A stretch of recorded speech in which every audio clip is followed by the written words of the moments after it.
উত্তরাষাঢ়া নক্ষত্রের বন্ধুদের ক্ষেত্রে 2026 সাল কেমন যেতে পারে তার সারাংশ আপনাদের সামনে তুলে ধরার চেষ্টা করছি। জানুয়ারি থেকে মার্চ মাস পর্যন্ত সময়ে দায়িত্ব পালনে আপনার উন্নতির যোগ থাকছে, নেতৃত্ব দেওয়ার সুযোগ পাবেন, আর্থিক জায়গাটা লাভ ওঠানোর সুযোগ থাকছে। এপ্রিল থেকে জুন মাস পর্যন্ত সময়টায় আপনাদের অর্থনৈতিক চাপ থাকবে, কন্ট্রোলে রাখার দরকার আছে, অর্থ বিনিয়োগের ক্ষেত্রে সতর্কতার দরকার আছে।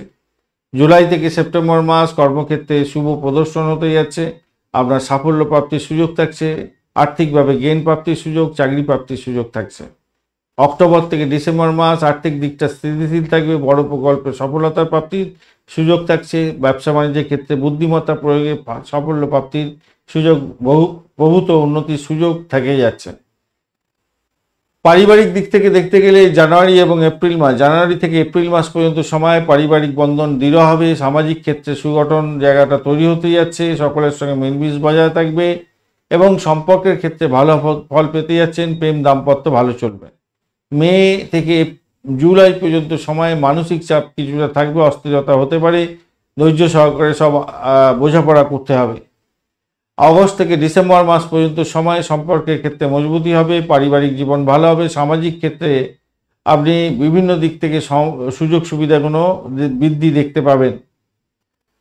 স্বাস্থ্যের জায়গাটা যা দেখা যাচ্ছে, জানুয়ারি থেকে মার্চ মাস স্বাস্থ্য ভালো যাবে, কর্মক্ষেত্রে আপনার সাফল্য প্রাপ্তির সুযোগ থাকছে, কর্মক্ষমতা আপনার বাড়বে। এপ্রিল থেকে জুন মানসিক চাপ থাকতে পারে, শরীরের ব্যাপারে একটু সচেতন থাকতে হবে, বিশ্রাম নিতে হবে, ধ্যান যোগা প্রাণায়াম করতে হবে। জুলাই থেকে ডিসেম্বর মাস পর্যন্ত সময় ধীর গতিতে আপনার স্বাস্থ্য ভালোর দিকে যাবে, খাদ্যাভ্যাস ঠিক রাখার চেষ্টা করুন, ব্যায়াম করা জরুরি আছে।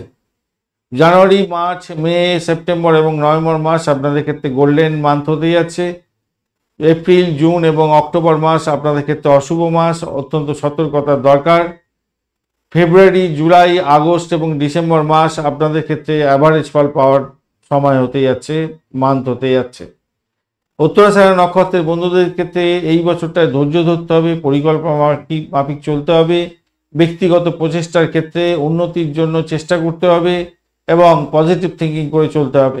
আর্থিক জায়গাটা এবং মানসিক জায়গাটা চাপ থাকলেও পারিবারিক দিক থেকে এবং বন্ধুদের দিক থেকে সহযোগিতা আপনি পেতে চলেছেন এবং সমস্ত সমস্যাগুলোকে কাটিয়ে উঠবার ক্ষমতা আপনি ধরবেন।